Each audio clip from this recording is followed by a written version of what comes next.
When there's no more hope is left in me, I can see what comes my way.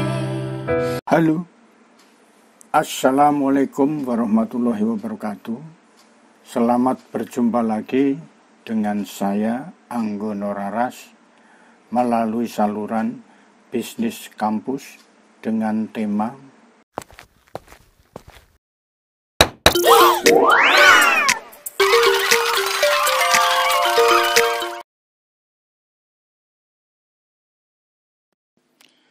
rekan-rekan semua.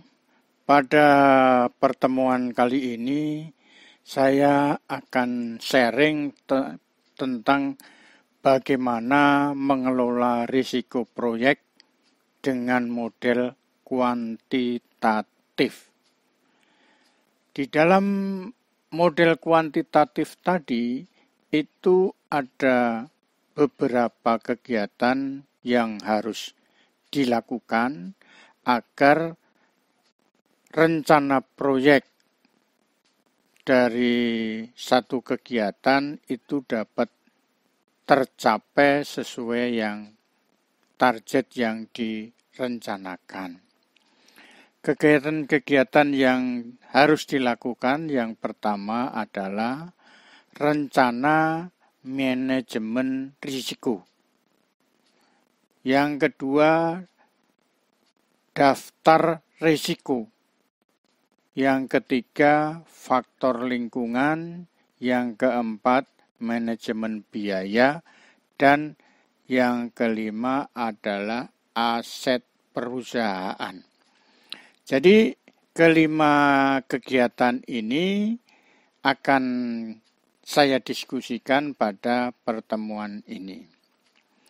Baik, rekan-rekan semuanya, bahwa kita ambil contoh di dalam mengelola risiko pada proyek jalan layang ruas X 25.11 yaitu jalan layang Jakarta-Bandung.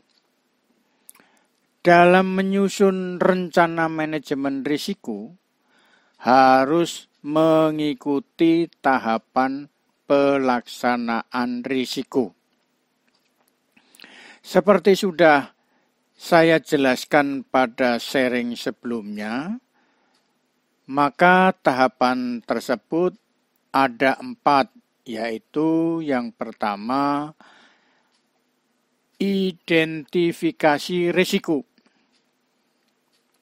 Yang kedua, analisis risiko.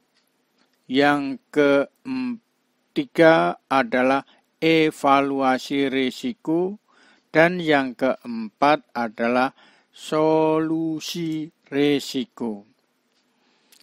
Rekan-rekan semuanya, di dalam rencana manajemen risiko itu kita memerlukan mengumpulkan data yang bisa menyebabkan risiko. Kegiatan tersebut antara lain faktor-faktor yang bisa menyebabkan risiko adalah yang pertama, pergerakan baik manusia maupun barang dan jasa. Kemudian yang kedua, kondisi topografi dan geografi setempat. Jadi setempat itu lokasi proyek tadi. Kemudian yang ketiga, kondisi lalu lintas. Yang keempat, tersedianya biaya. Walaupun kita merancang bagus sekali, kalau biayanya nggak ada, ya nggak bakalan terjadi. Yang kelima, potensi sumber daya daerah yang ada. Dan yang terakhir adalah rencana umum tata ruang kota atau RUTRK.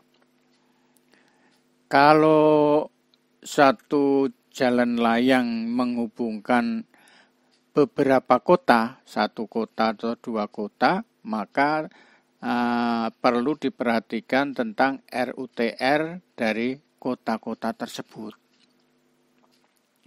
Kemudian rekan-rekan semuanya, secara umum hal-hal yang melatar belakangi perencanaan jalan layang antara lain satu, jumlah kendaraan yang padat pada ruas yang akan dibangun jalan layang.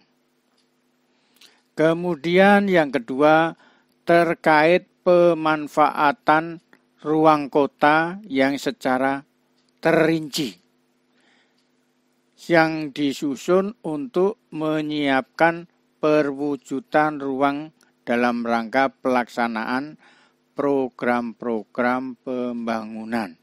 Dan yang ketiga, usaha untuk meningkatkan pelayanan jalan sehingga pengguna jalan dapat merasa aman dan nyaman menggunakannya.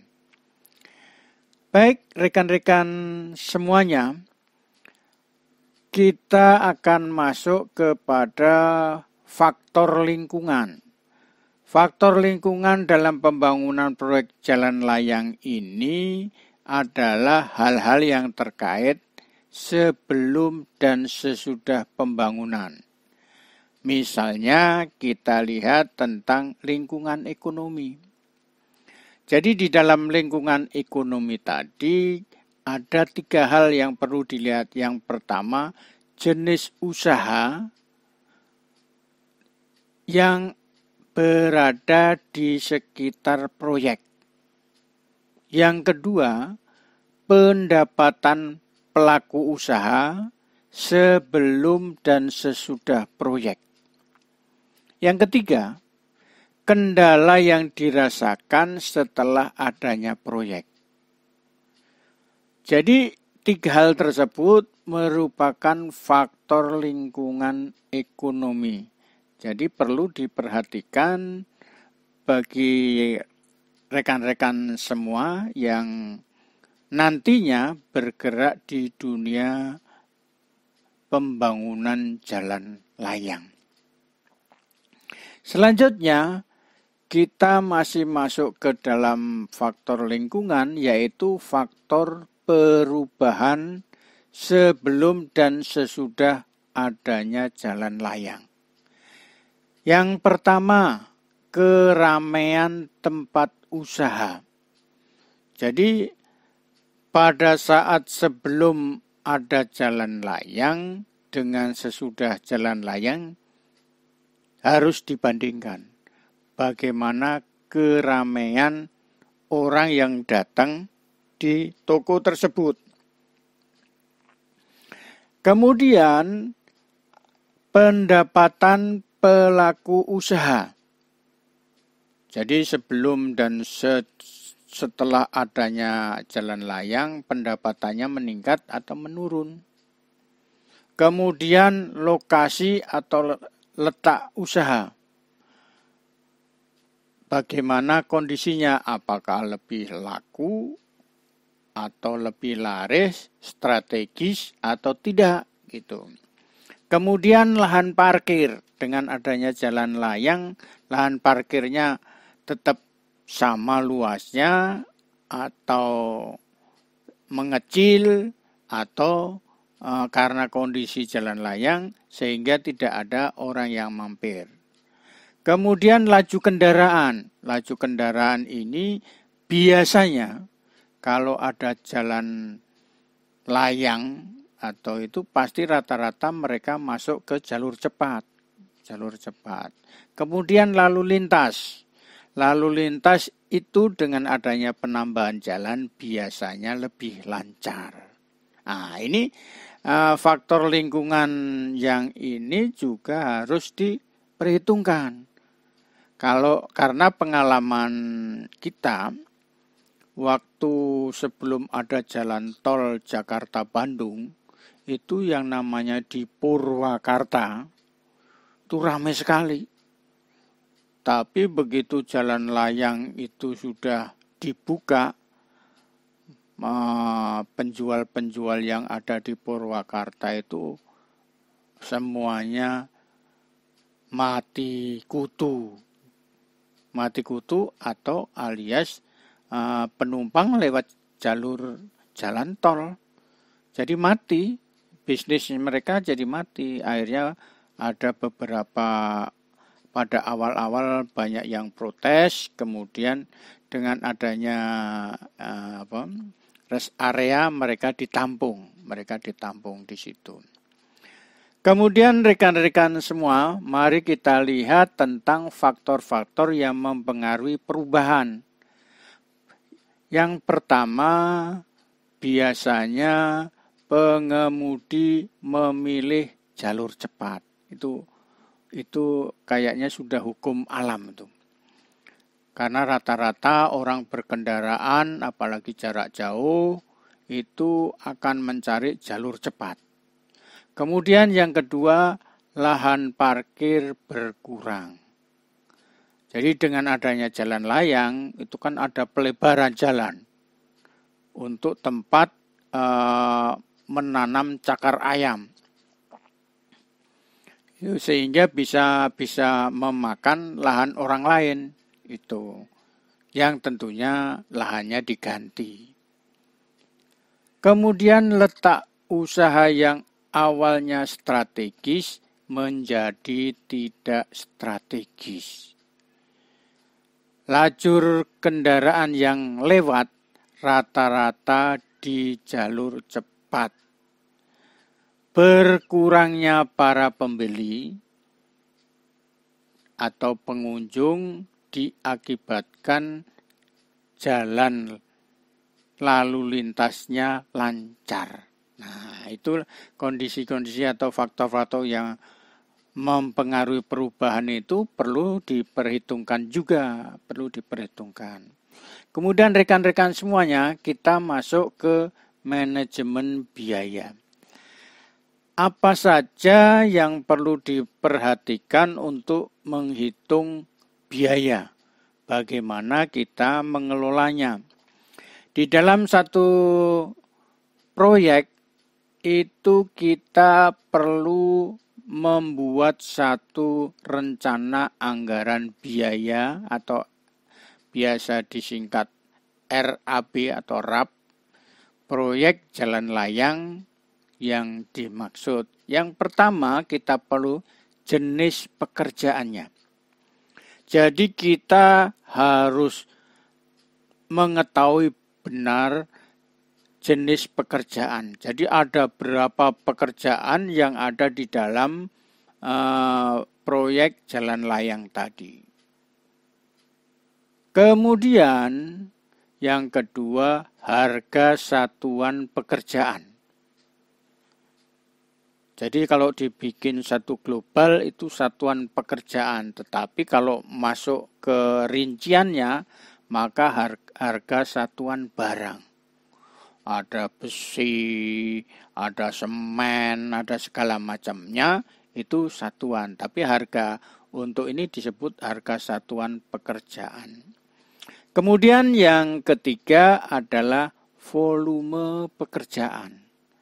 Jadi volume pekerjaan tadi di situ disebutkan ada berapa meter, berapa segala macamnya yang dibutuhkan di dalam pekerjaan tadi sehingga bisa dihitung. Kemudian contohnya volume pekerjaan ini adalah butuh semen 1000 sak.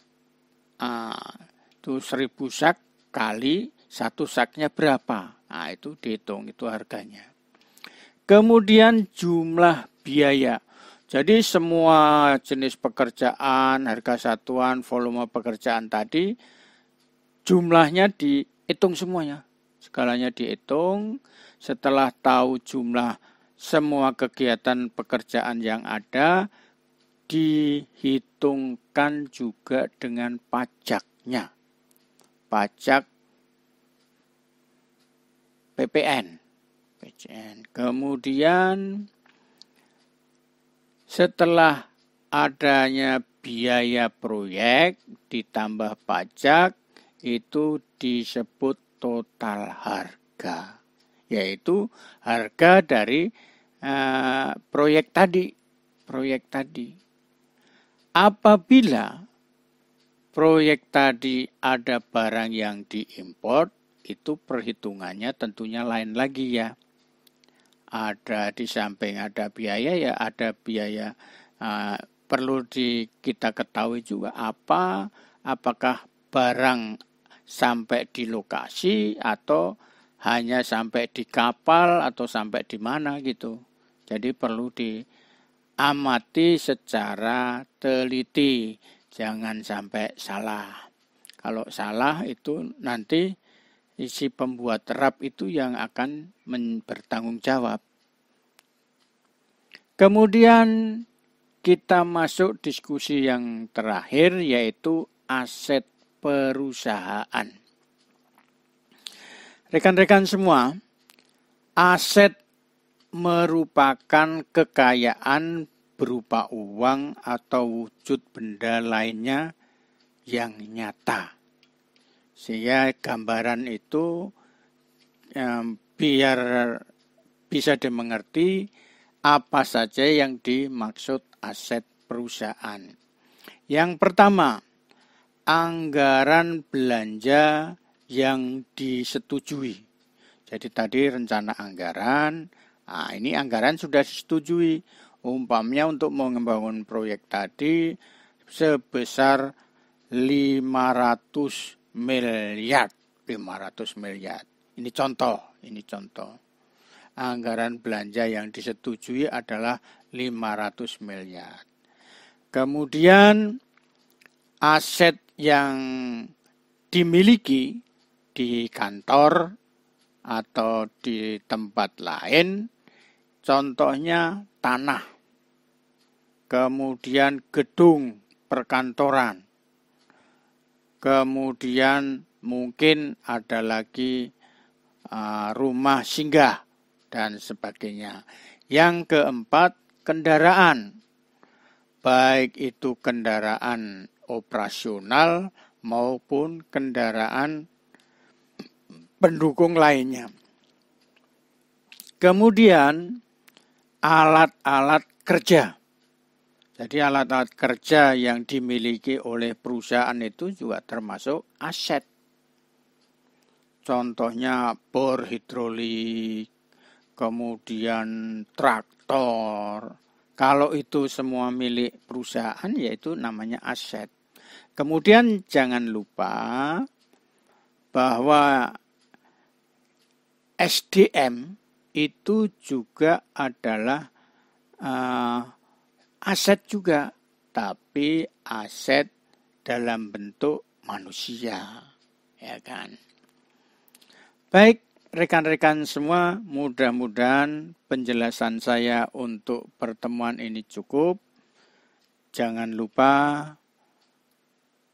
subscribe dan sharing. Terima kasih. Wassalamualaikum warahmatullahi wabarakatuh.